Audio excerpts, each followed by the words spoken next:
Hello, everyone, and welcome back to my dream world. Sorry for the slower updates as of late, but I'm going back to school and had to move into my dorm. I still haven't completely unpacked yet because of some issues we've had with the room, so I'm not able to use my mic. As such, I apologize if the audio was wonky, but hopefully I will get that fixed soon. Before I get into this, I'd like to give a quick disclaimer. This video will likely contain language and discussion of mature and possibly violent topics given the content. If that makes you uncomfortable in any way, this video is not for you. Now, I will get started. This review and revisit will be a part of my rereading of the stories from Pixelberry's Choices. I'm rereading each series in order, and I've already done a video about The Freshman, so if that interests you at all, please go check it out. This video, however, is going to be about the very first book I read on the app, The Crown and the Flame. Even though it's one of the first books Pixelberry delivered on their app, it still holds up amazingly, at least in my opinion. It has an amazing score, badass main character, high stakes, and engaging characters all around. I still got entirely drawn into the story, even though I've read it, I believe, 2 or 3 times before this. So here I will be covering books 1 through 3, and without further ado, let's hop right in. So book 1 starts off with a bang, and quite literally, except they didn't have guns, they literally just start murdering everybody when trying to form an alliance, and you get caught in the middle of it as the princess of the kingdom they're overtaking. And it's tragic, it's brutal, it's dramatic, and yet you're able to find these comedic moments in it, and that's my favorite part about stories like this, because they just feel real. Because in life, you have happy moments, you have sad moments, you have crazy moments, and I think that might be the reason why I got drawn into this so easily. I also like that the main character is strong, powerful, witty, but also not a Mary Sue. You have to work to play through this book. You can die, you can make wrong choices, and there are stakes, as I mentioned before. So immediately I was really excited to continue reading. I think I like read through the series in like 4 days, because I have VIP choices, so I was just kind of like just reading through it because of this intense, action-packed, so fun. Personally, this time around, I decided to take a more non-romance route for both protagonists. Pretty much every time I've played, I had Kenna and Dom, the 2 main characters, end up together. And I loved it that way, but replaying it without a love interest, it was just as enjoyable, and honestly, I felt like I was playing more like myself in that. I did sometimes flirt or get a little cozy with a love interest, but I didn't really feel the need to spend diamonds on it because you don't get as many points from that as you do with other diamond choices. And I'm going to be perfectly honest, I actually like pretty much every single love interest that's offered. So I'll briefly cover each of them. So for Kenna, you have Dom, Raiden, Val, Annelise, and Diabolos. I'm not going to cover Diabolos yet because he doesn't appear until book 3. Personally, like I said before, I always chose Dom as Kenna's love interest. But upon replaying, I see how close they are as friends, and that honestly drew me in more than a romance, personally. And because of that, I just felt the playfulness more. I felt the connection more. I felt that these 2 love each other, but not necessarily romantically, and that made for a more engaging story. I don't know why, it just did for me. I really like Dom. He's a good love interest and a really fun character to play as well, but I don't know, it just felt right to me for them to be friends instead of lovers. Now Raiden and his luscious locks. I really find Raiden to be an interesting character. He's very charming and suave and also very cunning. And he was just very intriguing all around. personally, I've never been drawn to him as a love interest. Like, I can definitely see why people are drawn to him, and I'd be perfectly happy doing a Raiden route. Again, I like all of the love interests, actually, in this series, but again, just wasn't feeling it. I saw him more as an ally. I've always felt that way. Same goes for Val, and believe me, I think Val is one of the more popular love interests because she is the more favored female love interest if you're wanting to do a lesbian route or a bisexual route, whatever you want to call it. And that I'm game for that as well. I'd love to do a Val route at some point, but again, I just saw her as an ally. She is badass. She's hilarious and has some really, really good scenes, especially in the second book. And I highly recommend the diamond choices with her and the other merchants if you can afford it. But if you can't, no biggie. You're still gonna love her as a character. She's awesome, especially in book 2. And then you have Annelise. I really like her. She's funny. She's beautiful.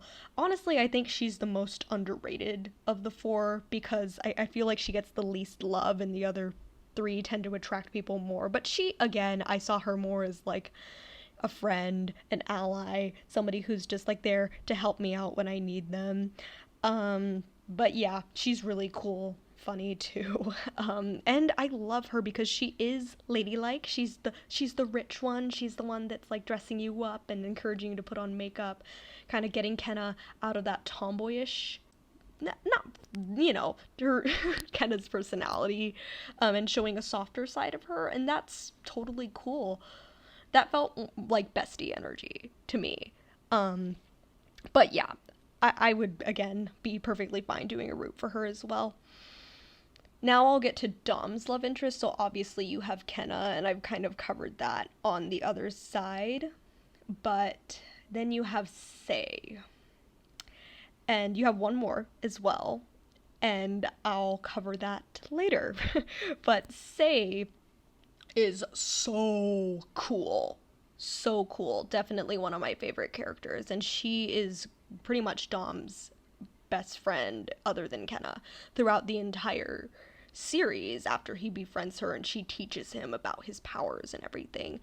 I adore her character, and again, I just felt that more like sisterly brotherhood connection between the two and thus didn't choose to romance her, but I definitely understand if that's appealing to other people. There is, like I said, one more love interest for Dom, but it's not quite as prominent, and it kind of just pops up at you in book 3, so I'm gonna hold off on that.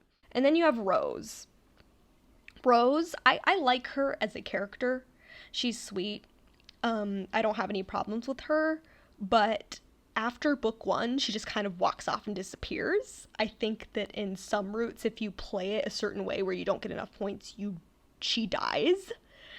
Please correct me if I'm wrong, because I've never gotten that route, but I don't think it's really worth developing a relationship with her because it's not gonna stick, and it does kind of pop up a little bit later, but it's just not worth it because she's not a long-term love interest.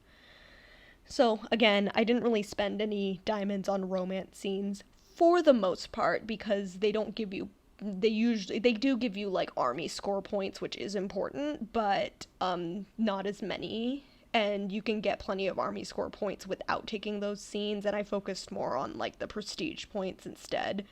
So I didn't really see the need to buy those scenes. I did spend diamonds to get my fighting points up and to get every single ally. That was my goal. But I didn't want to waste too much money on considering diamonds, so I did try to limit myself. I also had already purchased a lot of the diamond options doing this due to this being a replay. So here was my strategy: get one weapon, get every ally, and then earn as many like battle points as possible. I ended up with 68 out of 75 prestige points and 30 out of 30 power, and I think that's the best score I've ever gotten. I also just recommend that, like, if you're worried about this and you do want to get a really good ending, follow the guide. There's a guide that you can follow to get as many points as possible, and that completely works as well. So with that in mind, I'll get onto the story. Again, it's filled with a lot of action, a lot of good moments, and a lot of really tragic moments. And in this book in particular, the deaths really hit me hard. Margaret, Dom's adoptive mother, basically, your hawk, and especially Gabriel, Kenna's loyal bodyguard, ally, and friend. He's your first I'm gonna start crying just talking about this, but I have a soft spot for caring and loyal father figures because that's been kind of a theme in my life as well, because I have an amazing single mom, but I've also had a really amazing father figure, even if he's not my biological dad. And so these types of characters really kind of stick with me a lot. And so every interaction with Gabriel made me emotional, because having read this book, I knew what was going to happen. And as I suspected, when his death did come around, and it's a really noble, loyal, and I'm with you to the end kind of death, the waterworks really came out, and it stuck with me through the rest of the series. Like, I cried during some really stupid moments during this series because of this. But yeah, that fantastic character, fantastic ally, Gabriel, we salute you. Yeah. And by the way, I did not hesitate to kill Marco. There is really no reason not to. I don't condone violence or anything. I'm not a fighter or anything, but it was so satisfying after all the crap he puts you throughout the book.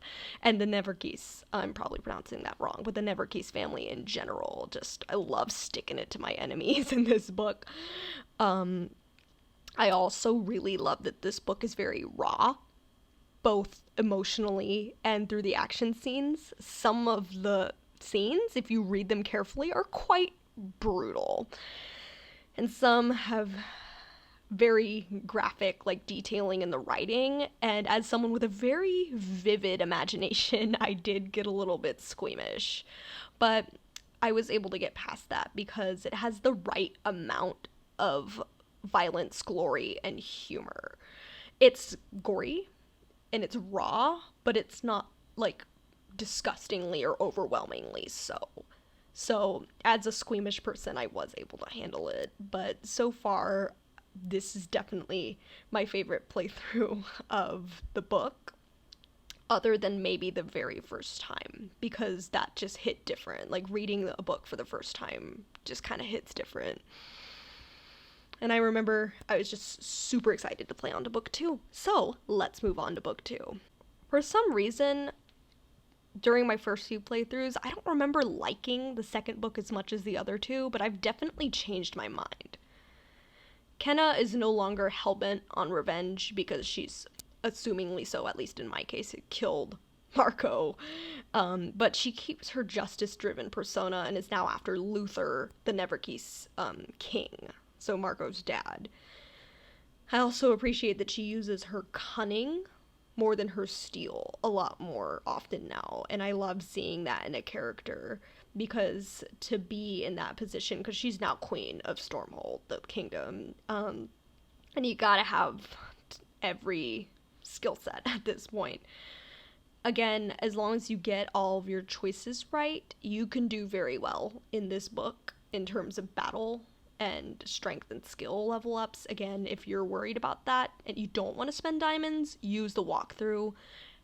However, even with diamonds, messing up on Dom's path one too many times prevents you from making a pretty big final choice. And I had all but one of those PowerPoints due to not taking a certain diamond scene, along with most of the prestige points. I think that was I think I had 44 out of 50 or something, and I was still barely able to make that final scene. So that's just a heads up on that. I continued staying platonic with all the characters, and honestly, like I said, I like it better that way. I don't feel as tempted to spend diamonds on the extra scenes and can focus more on getting allies and smiting my enemies. Speaking of allies, Dom's story really starts picking up here, in my opinion. Again, cue me absolutely bawling my eyes out when the hawk, who is killed in the first book. It hurts me. I don't like it when my animals and my pets die, but, like, the hawk shows up in the spirit world and leaves behind, not like a apparition, but like a new phoenix ally that you can get. That scene is absolutely gorgeous. I am actually starting to tear up right now, so I'm gonna stop. But yeah, that was a really beautiful scene, and the scenes in the spirit world are also really beautiful all around, because regardless of your spirituality, whatever you want to call it, it's just really beautiful to think about yourself and your connection to other people when you're away from them. So that's another part that I really enjoyed. I also highly recommend, if you can afford it, saving the baby kraken. Because one, it's too cute not to save, and two, it prompts some really funny and cute reactions from Val. Again, I love her role in this book. I think this is my favorite Val book, because she gets some scenes to herself here, and you get to play as her. It's really fun, and you gotta use your cunning. And then here comes part of the big plot. When you have a kind of sort of ally, Rowan, who's the queen of a kingdom that you kind of save. And I highly recommend keeping Rowan as an ally, because she's in book 3 as well and has an impact on the battle outcome. So make sure to side with her on at least 2 choices. There are 3 big choices that you have to make, hence the name of the app. But I think it's like letting her keep her spot as queen, letting her keep the heart oak, which is used to make some really powerful bow and arrows, and her army, something to do with her army. I personally recommend letting her keep her throne, which is pretty obvious. I mean, it'd be kind of screwed up not to let her do that, and letting her keep most of her sacred heart oak. While that second choice does impact your battle outcome a little bit, it's better in the long run if you choose the other one. And if you just side with her those 2 times, you'll be fine. When I first read the book, the ending had me shook. Regardless of what you decide, you have to end up making an alliance with Luther, who is the Blood King, like we just talked about it. He's responsible for killing your family and most of the rest of the nobles, starting up this whole story. But I'm gonna be honest, I love Zenobia, his daughter. Seriously. I love me a sassy queen. Or, I guess in her case, princess. She's hilarious. Yes, she's ruthless. I understand she's not for everybody, but I adore her. And she also has some descendants that I love as well, which are in other stories, so hopefully I'll cover that soon as well. Alright, now on to the second book. First of all, the first blue dress is gorgeous. And that's the one thing that's annoying me about this series. You can't change your outfits at will, because I would be wearing that to like every fancy event. Second chapter, and I am already crying over Leon, and am I the only one that immediately thought of my queen Azula from Avatar: Last Airbender because of Azura, the main villain of this book? No? Oh, okay, apparently I wasn't. Also, I forgot about Azura's creepy-ass smile. Like, ew. But at least this time I got Leon's mace, and it's so worth it to get the wolf pup, by the way. So if you can spare diamonds, I recommend getting the wolf pup and the blue dress, because the blue dress kind of gets you some extra early points, but definitely get the wolf pup if you can, because pets and allies. Fourth chapter, and I am already crying again because of the Hawk and Margaret. I spent a lot of diamonds on this book, even though I'd already purchased some options here, but for me, it was worth it. If you can spare, it's definitely worth it on this series, but if you can't, no worries, you'll still love the book. What I really do love about this book is you get to play more than just Kenna and Dom. Like, you have some amazing scenes in this book with Raiden and Val, even if you don't spend diamonds. And I managed to get all of the allies that I had previously passed over, so that was really awesome. And yeah, I ended up staying single, and I cried a heck ton during the ending.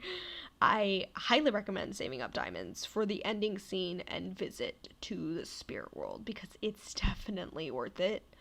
Again, I stayed single, and I liked it better that way, and I definitely, but though I do, definitely understand the appeal of pretty much every single love interest. Oh, I just realized I haven't covered Diabolos. Personally, I connected to him least out of the love interests. I know a lot of people like the kind of baddie, enemy turned lover trope, and I'm kind of down for that too as well in some circumstances, but this one I was just kind of meh about it. But he's cool. I definitely recommend recruiting him as an ally, because he's not bad at all. He's a good character. He's definitely more, quote unquote honorable than his other family members. So yeah, but I definitely recommend, again, use the guide if you're not sure how, but it's pretty obvious on, if you give him the credit he deserves and kind of side with him on a few accounts, he'll side with you, which he'll become your ally and blah blah blah. It's great, the ending. I love, also, there was this little tidbit scene that you have with Luther, right before your final showdown with Azura, and he just goes, oh, it's nothing personal, I killed your family, but it was nothing personal, I was just doing what's best for my kingdom, blah blah blah blah blah. And you kind of have this weird conversation, and you have the option to punch him or slap him, and honestly, it was so tempting. I wanted to throw that wine goblet in his face or punch him or whatever it was. But if you kind of retort back at him, you just go yeah, and if I do end up killing you after this, it's nothing personal. And then you have a little giggle moment with him. And I actually loved that, because even though Luther sucks, and I'm not defending him at all, but it kind of humanized him a little bit. And I like it when villains aren't just monsters. They have not necessarily a human, but a person side. They feel more real. And I love that when they do that with villains. Also, Zenobia still slays, and I love her. Yeah, but even though I didn't really choose a romance, I strongly recommend the Dom and Jackson scene. Jackson is a character that you meet in book 1. He's kind of there. He takes over for Leon after Leon took over for Gabriel. He's a great ally. Jackson's interest in Dom is very spontaneous and out of the blue, which is the one problem I really have with it. But the scene overall is very beautiful and emotional, and you get a lot of depth to our loyal soldier. So I really recommend taking that scene. I will say, though, if you haven't taken that scene, it gets very hot.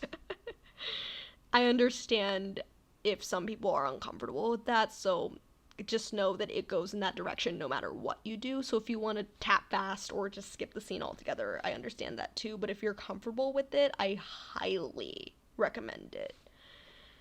I ended up getting 72 out of 75 legend points, which definitely covered all the important choices, I believe, and with making all the allies as well, it was pretty good.